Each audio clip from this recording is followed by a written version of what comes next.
So this is something I wrote called Coco, and it's subtitled An Open Letter to a Woman I Wish I Knew. Sometimes, when I find it hard to sleep at night or I'm in some state of solitude, my mind drifts back to you. I heard you were a passionate woman with a spark for life that was certainly a fearsome thing to behold. I was told you had a kind heart and let no creature or person pass by you without recognizing its worth in this world. You were courageous yet tender, braving your way into a world and career of which you were told women had no chance in, yet you thrived in. You fell in love and raised a family in one of the most tumultuous times in our history.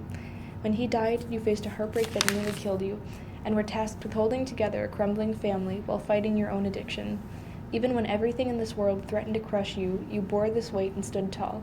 And as much as I love hearing these stories, I fear that's all you'll ever be to me, just a collection of distant stories.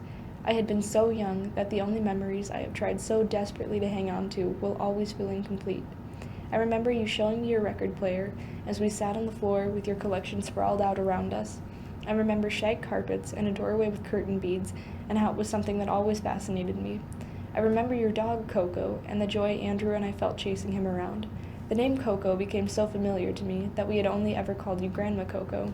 Until recently, I had never even known your real name. Sometimes, when I think about these stories I've heard and my own fragmented memories, I can't help but wonder what life would have been like if you had just stayed a bit longer. Would you have been the woman to attend each one of our concerts, birthdays, and graduations? Would we have jokes between the two of us that only we would understand?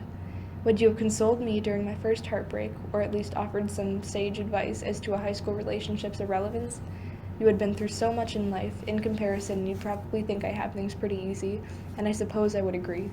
I just wish, if even for the sake of one more memory, I could have known you a little bit more.